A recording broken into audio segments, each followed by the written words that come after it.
Good afternoon, everyone. Hi everyone. I'm Marcus from Advantech. I will be today host. Okay, so allow me to have a before we start the today ESG innovation in Malaysia topic. So I would like to thanks everyone, and also I would like to introduce our speaker today. So today we have Dr. Teo from OpenRE, which will be doing some sharing on the ESG, and from Dr. Chong from OpenRE, Xin from OpenRE, and also Injek Fazil from Penang Institute. So before we start, allow me to do some sharing on Advantech background. So today the topic of webinar basically is talk about ESG innovation in Malaysia. Okay, so Advantech, we are from Taiwanese company, which our revenue on 2023 is 2 billion, and our market cap basically is 10,000 USD on February 2024. Our worldwide employee, we have 8,800 employee cover worldwide. Then our service basically is talk about Industry 4.0, Industry IoT, embedded computing, and smart city, which is covered on the healthcare, retail, and logistics. So we are established since 1983, and last year actually we are celebrating our 40-year anniversary in Taipei, and also in all the region in Europe, US, and also ASEAN region. And now today we are move forward to 2024. Okay, so in worldwide, our business coverage, basically we have cover on 90 over city in the world, and we have 27 country coverage, and we have 21 service center, 4 logistics center, and also we have 3 manufacturing site in the worldwide, which is now we have in Taipei, China, and also Japan. So Advantech, our market share on industry PC. So we are the world ranking number 1 in terms of industry PC, and we based on our market share, we are covered on the 42% of this industry PC cover worldwide coverage. Okay, so Advantech, we do have a number of global award, which lately we just awarded by the Dow Jones Sustainability Index. So this is basically we awarded as a top 5 worldwide international country that for the sustainability company, which is talk about this company is work on the ESG very well, and also our solution on coverage this ESG is we are working on, and our milestone is very clear on it. And we also in the brand of best Taiwan global top 5 company. In terms of Advantech Malaysia, basically we are established since 2000, and we are now this year actually we have a new milestone, which is a ASSC opening in Penang region. As you can see on the photo that these are the building that we have in Malaysia. This center basically is to help on the so-called ASEAN region, which cover on the Indonesia, Thailand, Singapore, Malaysia, Vietnam, and Philippines. Ongoing, we also plan to we also have a business coverage on the Korea and Japan. Okay, attached are the showing that our Advantech ASEAN Share Service Center. Here we have a ASEAN Co-Creation Innovation Center. Okay, WISE IoT Co-Creation Solution Demo Room. Okay, we also have a training facility in our place. And this is very important that a lot of customer is asking. We also have a regional repair service center to support the whole ASEAN region.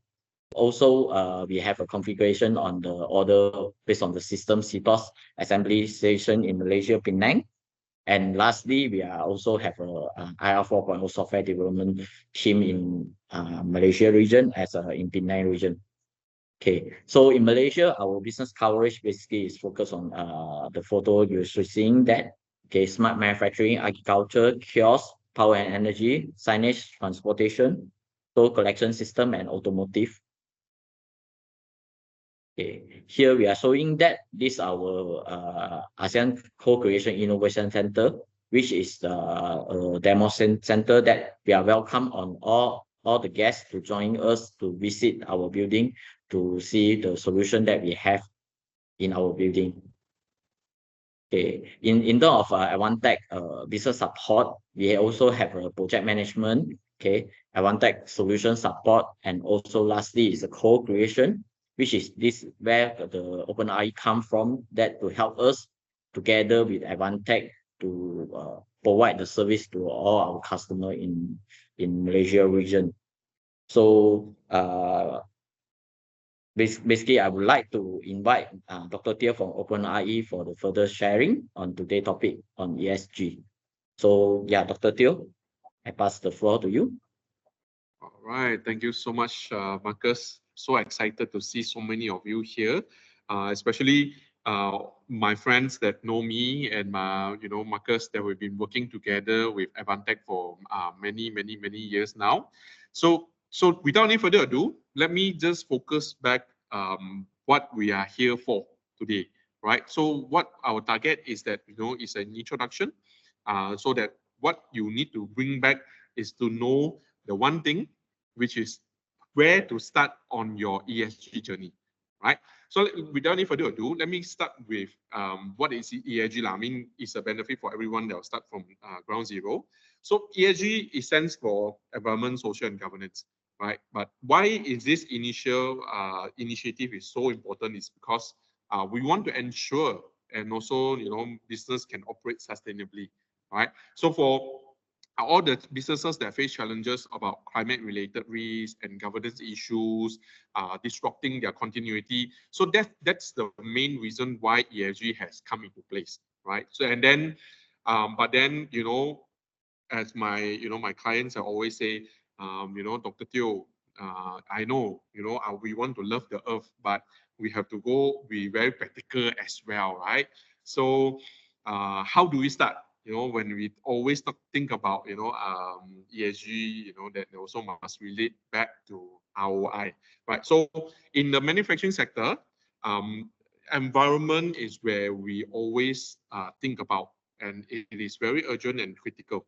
And this area can directly impact your returns on your investment, and it significantly influence profit or losses, right? And later on, I'll bring to you the story where some of my clients that run on CBAM, then how are they going to cover all their ROI, right? So prioritizing your environmental sustainability can lead to a better financial outcome by reducing waste and also improving your energy efficiency and enhancing the overall resilience of your business operation. All right. Next. Okay, so what is around us as Malaysia stand, right? If any one of you, you know about Singapore's carbon tax already. So this year itself, the carbon tax is already at 25 Sing dollar per metric tons. So you can hear that, the tax, this kind of tax is coming. And are you guys as a manufacturer, are you even counting your own carbon emission, right? Besides Singapore, Thailand itself is also pushing their climate change bill, right? I mean, in terms of what you call that, the abilities for the government to harvest some of the outcome from this initiative for 2030, net zero, 2050, net zero is 2050. So this is where Malaysia's government is moving into as well. So Energy Efficiency and Conservation Act will be gazetted by July, or maybe I heard very soon. And then this is something that Net Zero Initiative from Malaysia is starting as well. And for those who are exporting to Europe, you know that you have to already submit your CBAM by July. Your kind of like the final rectified version will be need to submit to the CBAM side. So this is something that that is surrounding the whole ESG area of Malaysia. So that's why when I speak to Marcus, and Advantech, we will always advise the your first step, you should start with the environment. All right. Next slide, please. Okay. So how do we start? All right. So that's why we propose, to approach your ESG in manufacturing. If we want to aim to start, we should start with the environment perspective. Okay. For those who already have the what you call that, the solar panels, you're reducing your emission, your brown energy. Good news for you. But then for those who haven't, you can always look into achieving your direct ROI by measuring your environmental impact. So I will propose, even with Dr. Chong later and also Singi, we will explain two of the main factors that you can look into the ROI using energy management, where you can look into your return on investment from energy saving through data analysis, right? We do have some samples to share down the road. How do you look into your energy that can relate back to ESG? And of course, definitely carbon accounting. It will be helpful on your return on tax relief and rebate. So I will introduce also what MIDAS is trying to do to help our Malaysia manufacturing sector. Okay, next please. Okay, so for Peter Drucker's always say, right, what gets measured gets done, right? So for those who are not familiar with energy management or measurement, this is part of the dashboard that actually some of the products that's available under OpenRE. We can provide this kind of services for you to monitor and also manage your energy usage. Some of the what we call that, the client will ask me, hey, Dr. Teo, what if I already put in the EMS? What can I do about it, right? So, but these parts, I will leave it to Dr. Chong. He will have a very lengthy and also very comprehensive explanation to you all. But my take here is that, if you can't measure the things that you are doing, you can't get things done, right? So the key here for the energy saving, for a very layman term, is that, look at your TMB PU. We want to cut down the maximum demand. If you through SOP or through the BESS solution down the road. Okay, so but then the first thing that you should do is aim for to measure and get things done. All right, next slide, please. Okay, so further reduction of tax allowance, Gite, this is something that initiative that started by MIDA and also by our cabinet itself. What they're trying to do is that they want to help those who already started their ESG initiative, for those who own Gite asset. What they can get is like, for example, battery energy storage system and green building. If you declare yourself as green building, you can have this kind of rebate in tax exemption and tax allowance. And for those Gite project, when you propose your business purpose, you can get tier 1, tier 2, tier 3, what you call that, the tax allowance as well. So it based on which kind of project that you are aiming for. And then with the new law to drive this energy efficiency, actually, if you are trying to think about, ahead, what to do next for your own business, we will advise that, energy savings and energy efficiency route is the best way to start your ESG goal. So for those clients here and also my friends here that, you are thinking of upgrading or start your ESG direction. Yeah, so my best advice is start with attacking the environment. Okay, and next please. Okay, so about the tax that I'm talking about, which is the CBAM. Some of my clients are already running on this CBAM's measurement. So it is introduced by EU himself and is mandatory for exporter to report your greenhouse gases emission, and it will affect 57% of exporter. Right, for now, as for the phase 1 and 2, what they are doing is attacking the area of iron, steel, aluminium, and consumer appliance. So this phase will include reporting on your carbon emission. So carbon emission that will be affecting those direct one is those who deal with raw iron, make it into a product and pass it over to export it to EU. So that those clients will have the first impact, where by this July, actually, you will have to submit your first most accurate calculated carbon emission. Okay, next slide, please. So this is the whole timeline for everyone that want to export things to EU.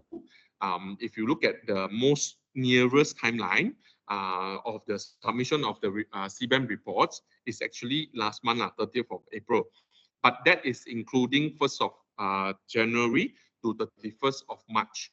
But the end of, meaning that on the 30th of April, you can still submit the report based on something called default values, all right? So default value is something that the CBAM's already calculated out for you to use it as a default value to submit this CBAM report. But by 31st of July 2024, this year, you will have to calculate your own emission, right? Why is this so important? It's because down the road, this report will be used as a weapon to against yourself, all right? So mean for those already submitted their report, the verifier will come and check whatever that you have reported your carbon emissions based on maybe you're using some steel crowbar that you export to EU, or a hammer that you export to EU. So once you have submitted this actual emission factor, it will use it to against you lah. So, but then of course they will have some modification of the CBAM report based on the timeline that is allowed throughout the year. So if you're looking for this kind of solution, please look for the Dr. Chong's explanation down the road. Okay, next slide, please. Okay, and the last one that I want everyone to bring home is that government is already initiated and kickstart the ESG journey, and they are coming out with this grant. I'm not sure how many of you know about this DIAF fund, where you can use it to match the matching grant 50-50, where you want to start your ESG adoption. So for those who want to look for initiative fund maybe a stepping stone to start your ESG goal, this is something that you can look into as well. So we are working very closely with MIDA to also help a lot of our clients here at the north and in the KL side to start off of this ESG grant itself. All right. So I hope this will benefit to yourself, that quickly go and find out about this grant and start applying it if you have any intention to start your ESG goal. All right, next please. Okay, so for this introduction of energy management and carbon accounting, I'll pass the time for Dr. Chong for a very detailed explanation. All right, pass to you now, Dr. Chong. Thank you so much. All right, thank you, Dr. Teo. Thank you, Marcus, and thank you, Advantech, for hosting this event. Okay, so all right, so I'm Dr. Chong, the CTO from OpenRE. So and for the topics today, we'll be covering on the introductions of energy management and carbon accounting. And this is actually a very big topic lah. So I have only 20 minutes to cover. So I will briefly go through it. But if you have more interest, feel free to engage us. So we will guide you through this process. So I'm sure the participants here, you guys are very much interested in low carbon and digital transformations, right? And let me first lay out the transformation steps that you guys might be taking to meet your net zero goals. So this is a very complex process whereby generally it starts from the carbon inventory, or we call the carbon accounting, to calculate your carbon emissions. Then you calculate your carbon abatement, how much you have reduced, and then set your yearly goals. What is the carbon reduction goals and plans to be carried out for the upcoming years? Then slowly you implement your carbon reduction actions. And then for the carbons that you can't avoid to emit, right, you might consider purchasing carbon offsetting credits like REC or carbon credits, and eventually you meet your net zero goals. So next.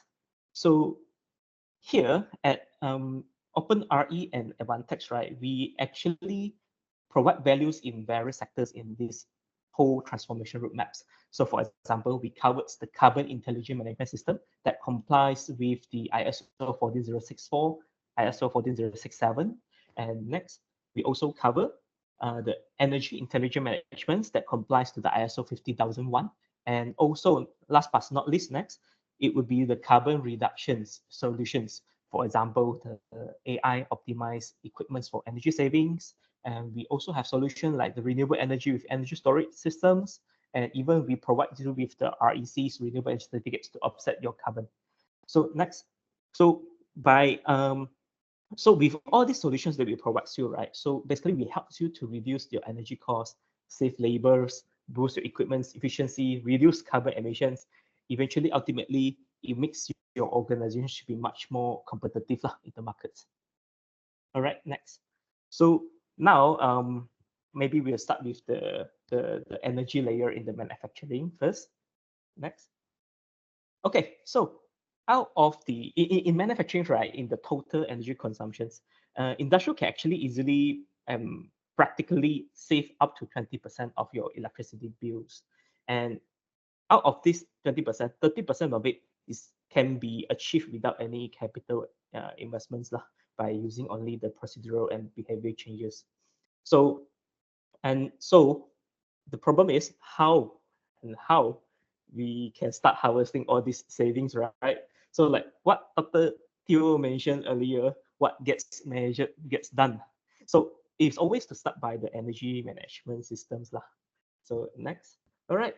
So okay, so unlike many standard practice that adopt by manufacturers, unlike evaluating only the monthly TNB bills, that is actually just a single dimensional measurement of your total energy consumption. The energy management system is a much more systematic approach to optimize the energy use in an organization. So with energy management systems in place, right, it provides you with a higher dimensional insights regarding your manufacturing, your whole process. And this data and insights can be used for energy analytics and to find out how to improve your processes, as well as later on we talk about carbon accounting. So these are the data to be further enhanced into the carbon layer in the future. So with the energy management system in place, right, you can expect with these tools, right, it can help you with the ease of reporting for different regulations, compliance, improve your efficiency, reduce your waste, and importantly, increase your profit. That is essentially the ROI. So everything is benchmarked, everything is measured, and everything is proven to be to have savings along your efforts. Next. Okay, so let's go through some of cases and solutions that we have implemented with our customer. So, and as what we always say, the first step towards a greener manufacturing is always the visualizations of your energy use. So generally, on top of the total energy consumption coming from the utility side, the TNB sides, right, we actually advise and help our customers to monitor their critical equipment, such as the compressor, cooling tower, and air conditioners, so they know where the major consumption and how much and how this equipment operates throughout the days. And moreover, we also monitor the production level and at the production equipments, because they are getting more and more pressure from the customer side, where they want to know how much carbon has been emitted throughout their production for their goods. So we are seeing increasing request for the manufacturer in Malaysia on this process-related emissions. So once we are able to monitor all these energy consumptions, right, we are able to come up with some energy performance indexes, some KPIs, like energy intensity, how much kWh per meter square that I use in my premise, or the energy use intensity kWh per meter square per year, and the specific energy consumption, how much energy I use to produce 1 unit of goods, and even some might consider to calculate the CO2 per units of good being produced. Okay, so next. Okay, so with the complete EMS in place, right, the other service our customer engaged us was actually the energy audits. So, and the government actually providing some grants, such as the energy audit conditional grants, right? So with this grant, you can actually engage an ESCO company like us to actually conduct the energy audits to have a comprehensive evaluations of an organization energy use, and then further find out what are the energy opportunities. So all these things will be collected from the data that collected by the energy management system. And The audit carbon difference level, covering from the level 1 walkthrough analysis, level 2 energy survey analysis, level 3 the details analysis of intensive capital investment. So through this audit, you will be given insight and proposal on like what are the low cost, low cost measured, what are the medium cost measured, and what are the high cost measured that you can implement to save energies. So in general, our customers engage us who can achieve about average 20% of energy savings for our previous projects. So next, in terms of the energy efficiency solution, right? And we're actually working very closely with Advantech to provide some AI solution, particularly on this hashbug energy optimization system. In these solutions, we actually leverage on the digital twins and AI technologies that continuous analyze and optimize the operation of the whole hashbug system. So for this particular system, we are able to reduce the overall energy consumption by 5 to 50%, and also increase the health of the system by 10 to 20%, and also increase the operating efficiency by 10 to 30%. So that is quite a lot that the AI can deliver to us. Okay, so therefore we should start consider adopting more AI in the manufacturing stuff. All right, so that basically cover most of the aspects from the energy management and also the energy efficiency. And other than just energy efficiency, so we were looking at the energy efficiency aspect just now. So another effective solution to reduce your carbons and the utility bills, right, will be on the renewable energies with the energy storage.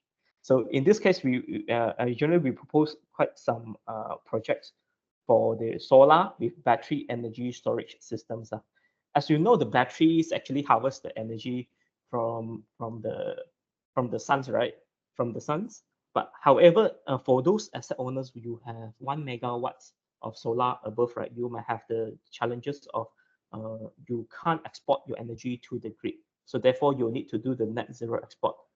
So that basically your PV generations, somehow it will get curtailed, you know. So it get curtailed and go into the wasted.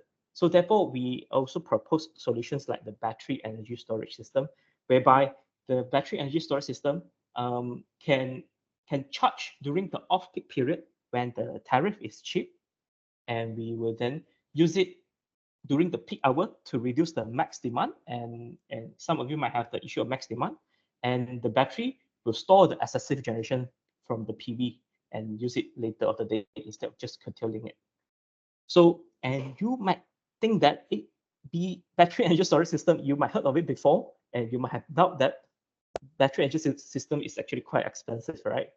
So, but based on our financial modelings and for the few projects that we have done, our AI-enabled PV with battery solutions, right? We are having an ROI of about less than 5 years now. So for those who has doubts, right? We also even provide zero capex models for you to acquire these assets, and that so that you can start enjoying the energy cost saving and also lesser carbon emitted from your asset through these solutions. All right, so next. So that is a very brief and quick overview on some of the energy related solutions that we offered from OpenRE and also Advantech. Okay, so and now we will look at the carbon layer. So the carbon layer is essentially just the layer right above the energies, the energy when you go above the carbon, it will be on the carbon layer, and which is fall under the environmental's E of the ESG. So just like financial accounting, so the carbons emitted from your manufacturing plant need to do carbon accounting as well. So generally, the carbons can be categorized in 3 different categories. They call it Scope 1 direct emission, is the emission come directly from your assets. Scope 2 emission is the indirect emissions that emitted by you through purchasing energy from the grid. For example, buying the energy from TNB. So the carbon emission is grouped under Scope 2. And Scope 3 is indirect emissions coming from upstream and downstream sources lah. So, and talking about this carbon accounting things, right? There are many standards available in the industry lah. For example, ISO 16064, GSG protocol, ISO 40067, and each of these standards has slight different requirements, and also they come with different complexities lah. So they have a complexity with data collections, how to collect data, where to collect data, data accuracy, boundary. So what kind of boundary you want to set, and many different factors that you need to consider next. So it is basically a rather complex process lah. So in detail, it involves data collection, setting the boundary, finding the source. Step 2, calculate the emission. Calculate the emission, you have to use the right emission factors that varies depending on the markets and the region. And step 3, to come up with a specific ISO standards reporting templates. And then the templates has to be ready and sent for the verification in step 4 for the auditors or verifier to go through, and step 5 to review it to the stakeholders. So along this process, you might face the problems like difficult to benchmark against different regulation and rules that subjects to regions and markets, and it's very time consuming to do the data collection, processing the data, and the report that you generated is it whether it's an audit ready or not. So it is rather complex and headache process. So therefore, it's quite essential for us to start adopting this process through some digital systematic way lah. So which can potentially reduce 50% of your work hour and workloads. And importantly, you need to start it right now and start early lah. And or else, if you don't start early and start right, more effort will be wasted to rectify things that start wrongly. Okay. So next. All right. So therefore, that is where the value that OpenRE and Advantech are providing to all the manufacturers. So we are here to make the process much more easier, and our values, right, cover all the way from the lowest level, the field level, from the sensors, all the way to the level of authority reporting level. So you should be in a good hand with our solutions. So our OpenRE and Advantech, our solutions, right, our cover everything software actually has a full integrations for the ISO 14064 organization carbon reporting, and also the ISO 14067, which is the carbon product footprints. So ISO 14067 is much more details, whereby it goes down to the products level. And our system is actually certified by BSI for the ISO compliance. And it can also not just integrate with the field sensor, but it's also go all the way for we can also do the integration of product from the upstream and downstream via the ERP or also the BOM system. And like what we say, carbon accounting gets tricky because of this coefficient database. So if you use the wrong coefficient database, you might disclose the wrong data to the stakeholders. So we have a full compliance database as well that meet the requirement for different markets. This is basically just a much more detailed view of these two ISO standards. It involves many steps, from boundary to source, calculation, reports, verifications, and review. So what I want to highlight is that through our system, it is not just only comply to the reports, right? This system is actually is able to generate ISO audit ready reports. So by going through all the processes in our platforms, with a click, you are getting audit ready reports that you are ready to submit to the auditors. So if for those who are affected by CBAMs, right, we can also leverage on these platforms for CBAM reportings, whereby we can set the boundaries to the 2GAP reports instead of the 2GRID reports as required by the CBAM's requirements. So just one platforms that can cater for ISO and also for the CBAM's reporting requirements. Next. All right, so here are some of the snapshot of our system.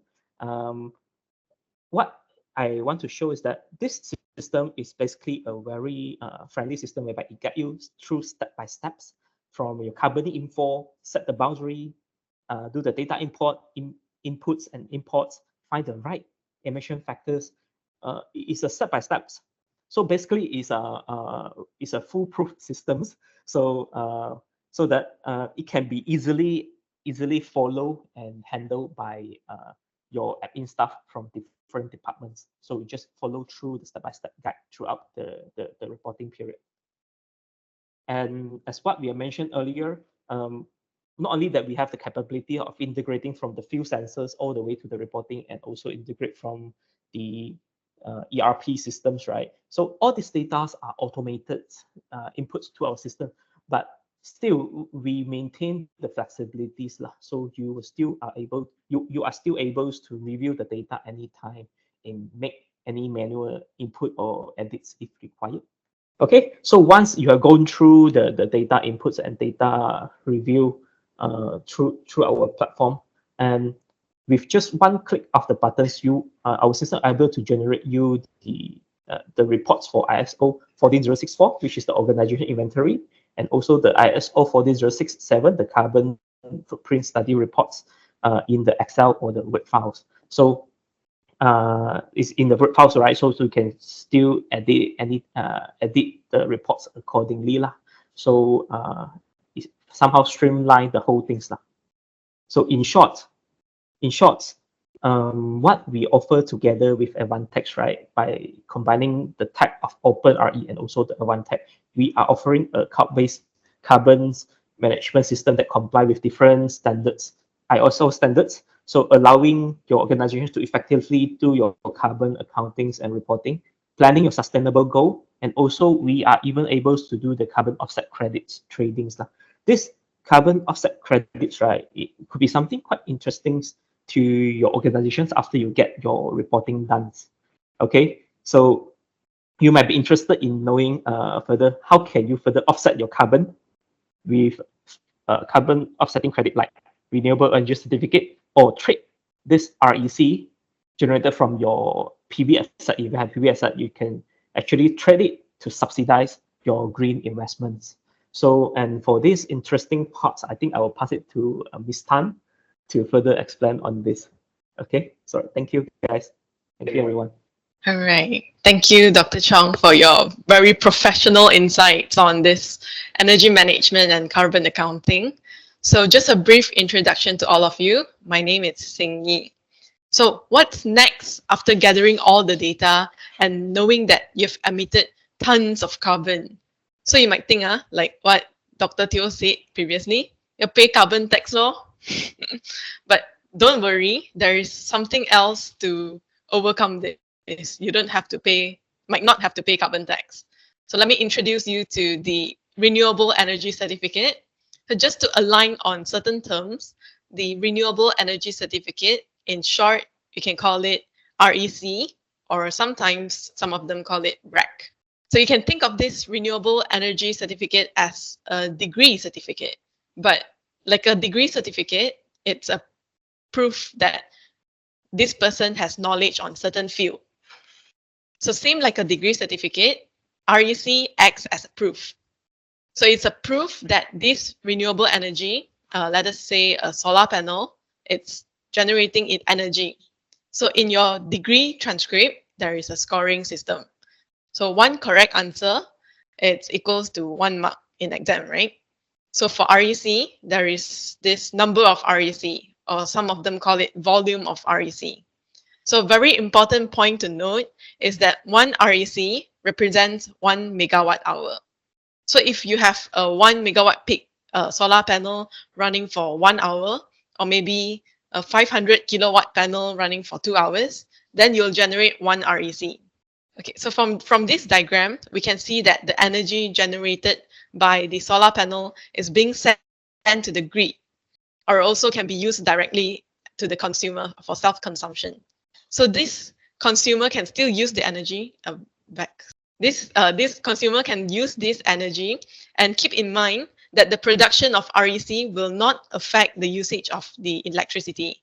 So as a solar investor, you can then have income from both the usage of energy and also selling the REC. So what happens when REC is successfully generated?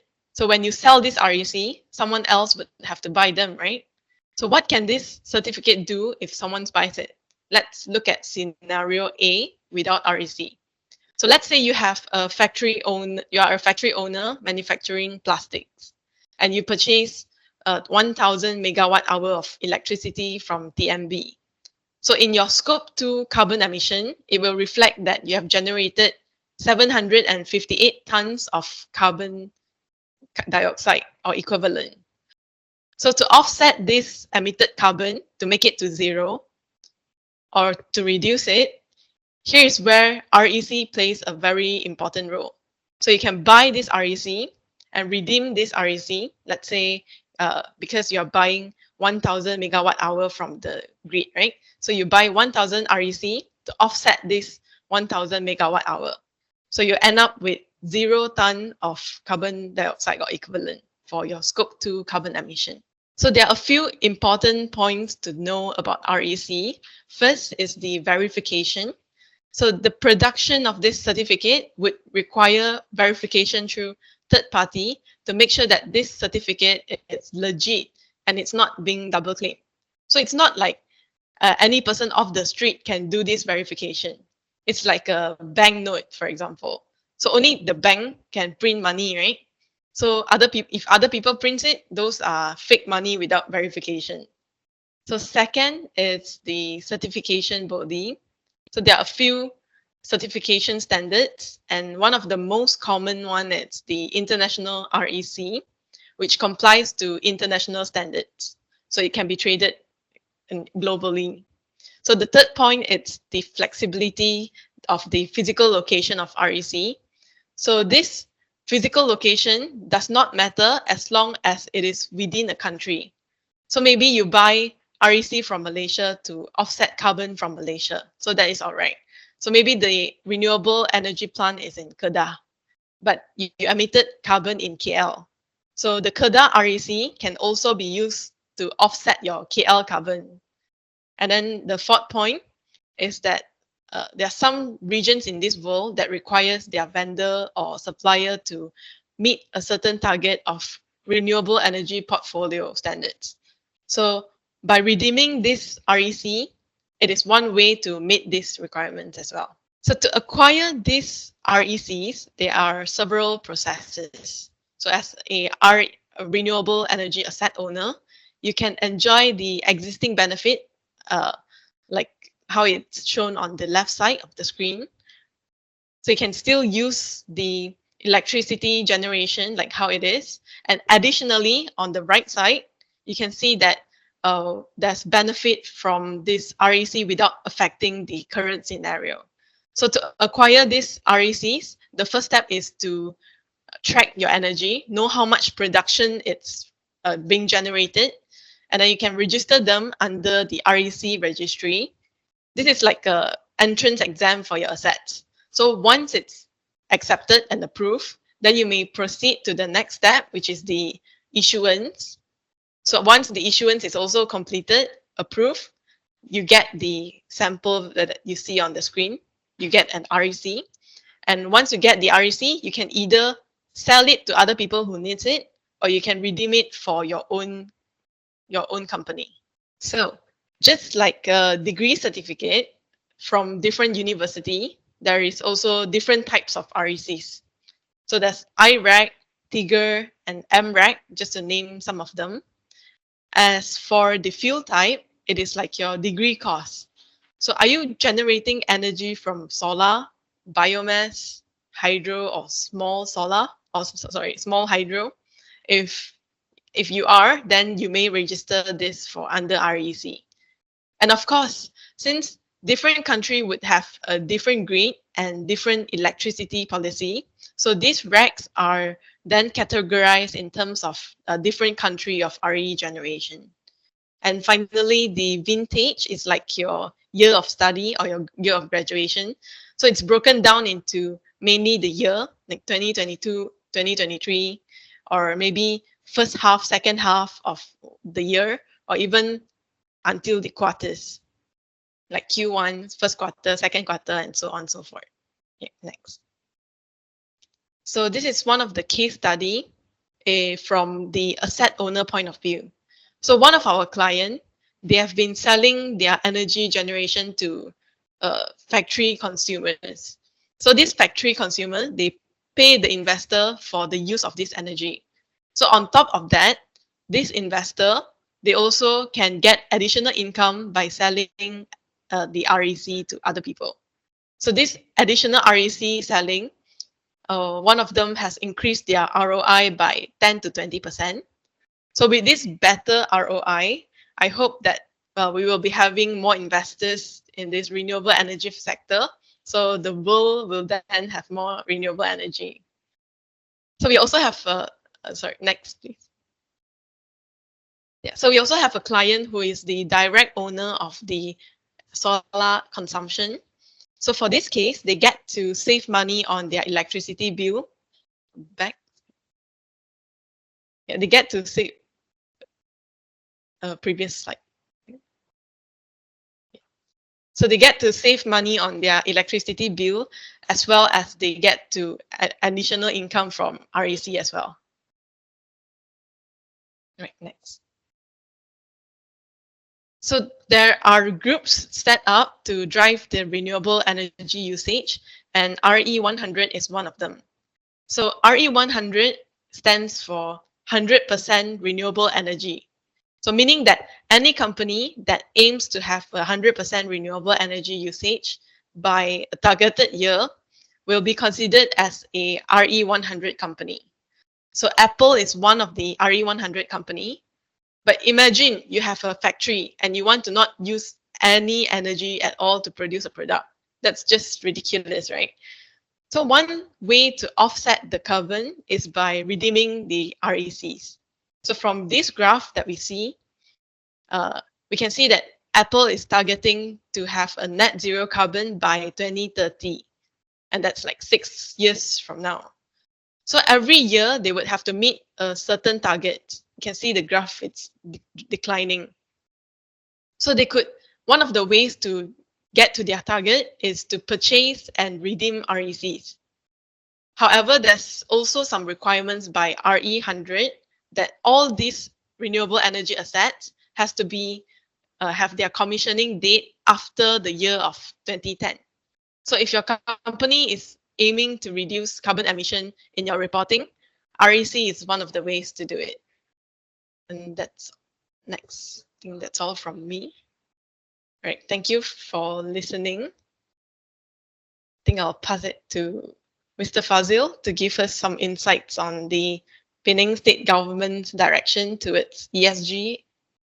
Okay, all to you, Mr. Fazil. Okay. Good afternoon, everyone. This will be a slightly different presentation because obviously I don't have much technical points, technical things to present to you. I represent Penang Institute. We are one of the major think tanks in Malaysia, and certainly an important institution in Penang, as we are one of the advisors to the government in terms of public policy. So, as you know, Penang Institute is actually supported and funded by the state government to help the government in terms of providing them with public policy ideas and structures for us to help make the Penang a better place in terms of socio-economic and social on the social side as well. Today, I'm just going to give you some ideas, some points about what the government is doing in terms of the ESG compliance. I would say that the beginning of all this for Penang, it has its roots in the competency, accountability, and transparency policy by the Penang state government which was established in 2008. So this was basically something that the Penang State government has established for us to begin looking at the governance side of the ESG. And the first ever overarching documentation for the future plan of Penang is encapsulated in this document, document called Penang 2030. As people who live in Penang would be very familiar with this, and this was established. This was created by Penang Institute actually. This was established in August 2018. So in Penang 2030, you can find a lot of elements that has to do with ESG. Of course, the main overarching statement for Penang 2030 is the creation of a family-focused, smart and green state. So this is basically the main drive for Penang 2030. And of course, from Penang 2030, a lot of other offshoots of documents, a lot of offshoots of structures that has been created out of that. For example, the social seed, Penang seed, is called Penang seed. Penang seed is something that was created by Penang Institute as well, which is the Penang strategy for economic ecosystem development, because we believe that in terms of helping industries grow is to help the ecosystem grow with it. Meaning to say, we have to tackle issues of the ecosystem and not just the industry itself. So that's basically how I'm just giving you some idea on the history of all this. Now, fast forward to all that is the launching the Penang State Economic Planning Unit. There's three institutions of the government that is involved in the setting up of this, which is the Penang State Economic Planning Unit, Penang Green Council, and Penang Institute. So these three institutions launched the Penang Green Agenda in 2021. And this is, of course, in response to the global climate change issues and evolving paradigm of sustainable development that we have in the world. This is, of course, a framework and roadmap for Penang to move as a state powered by the green economy. Next slide. So Penang, how does it work? So Penang Green Agenda, of course, driven by PGC, aims to bring together technical experts, scientists to look into the sustainability aspects in the Penang State, including developing sustainability indicators. This includes, for example, conducting a scenario analysis to assess the impacts of environmental issues on Penang, Penang State sustainability, and also it also helped engage all stakeholders and people of Penang to identify and combat the current and future environmental challenges of the state and proposing feasible solutions. So Green Agenda literally is envisioned to be this platform where all the research part of things and also the participation part of things, bringing stakeholders together in terms of coming up with solutions and coming up with collaborative structure to help this become a reality. Next slide. Now, the vision for Penang Green Agenda is that by 2030, Penang will become the greenest state in Malaysia. I know this sounds a bit ambitious, but I think as people who are in Penang, we would know that Penang is leading in terms of the green drive in Malaysia, simply because, as you know, Penang is very much central to the global supply chain in Malaysia. So whether we like it or not, we have to abide by all these compliance issues when it comes to ESG. So yeah, the vision for PGA 2030 is to have to become the greenest state in Malaysia, which is driven by a green economy and innovative governance with 4P partnerships: public, private, people, and professional, and sustainability-led development agenda. And further to beyond 2030 is by 2050, we hope that Penang will be a high income, caring, inclusive, low carbon and resilient state that emphasizes the integrity of its people and environment, including enriching and restoring the health of its cultural and natural ecosystems, in line with the vision of 2030, Penang 2030, developed by Penang Institute. So all this, if I can try to argue, all this is actually coming all together into one linear progression. As I said, the main document of all this, which is Penang 2030, has already all the central elements that we are talking about for Penang Green Agenda. So basically, the realization of Penang Green Agenda is actually one of the subset of Penang 2030.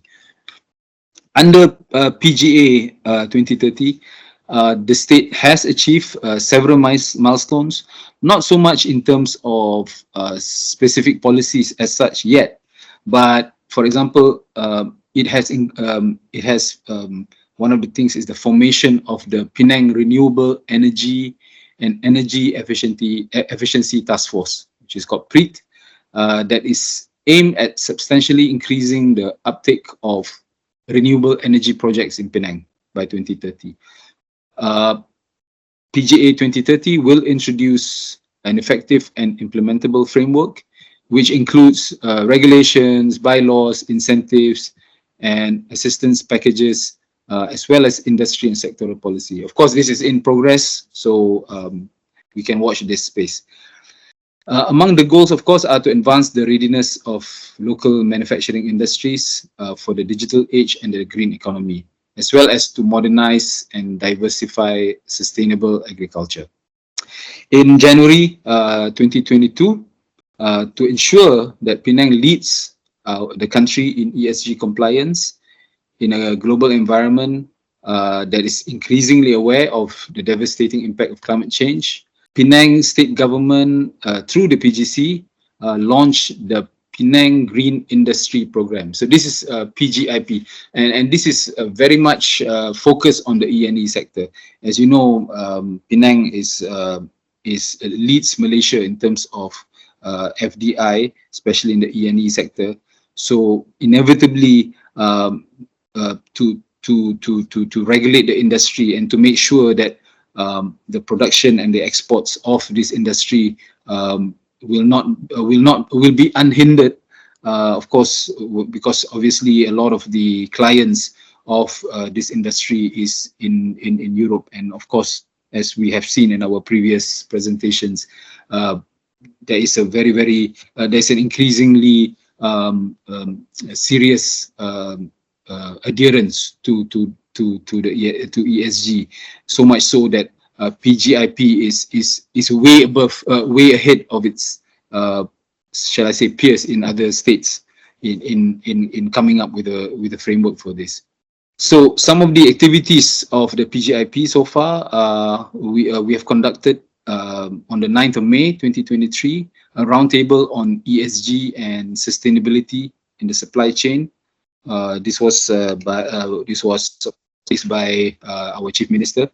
Partnership so within the whole ambit of this roundtable, of course, there's also partnership programs, basically linking up MNCs and LLCs with their SME counterparts in the supply chain. So this has basically also trickled down to all the respective excos in the Penang State Cabinet, where during MMK meetings, because obviously during the excos they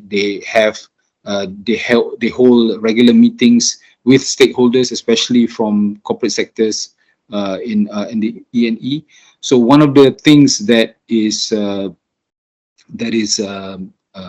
imposed basically or encouraged by the state government is to have more linkages between MNCs, LLCs and SMEs in terms of procurement as well, in terms of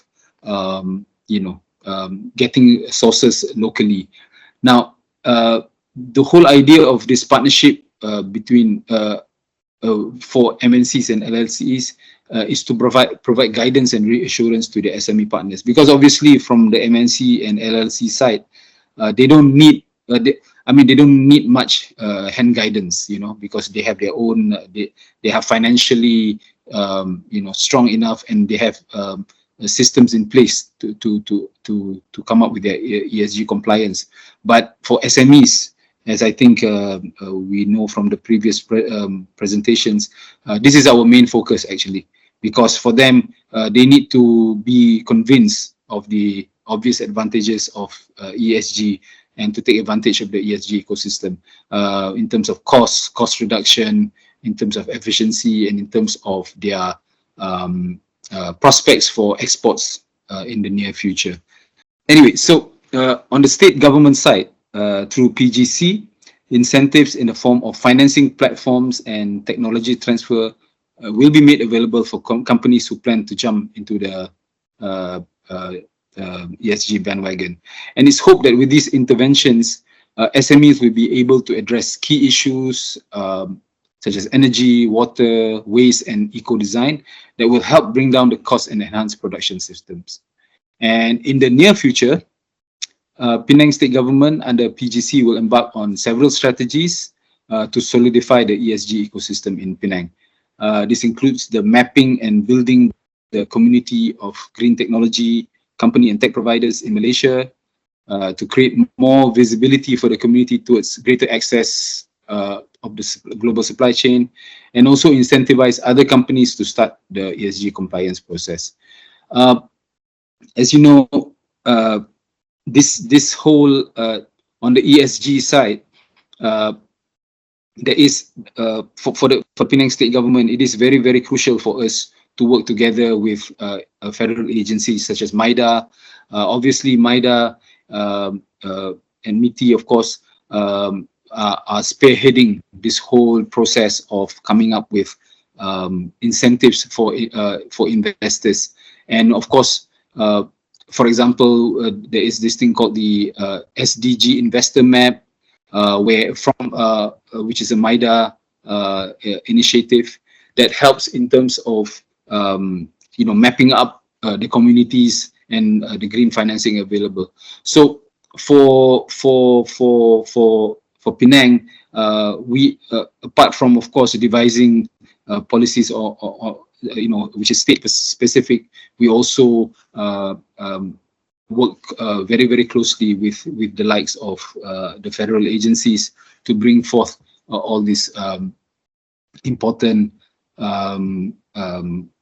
progress for in terms of the things that we can promote in Penang.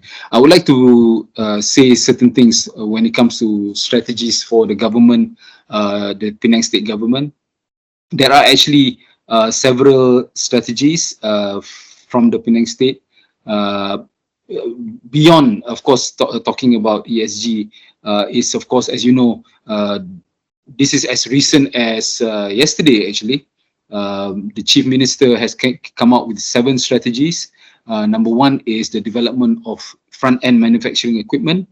As you know, this is to develop the front-end manufacturing equipment, including encouraging R&D and design, and design and development. So R&D and D&D activities among local companies. So that's 1.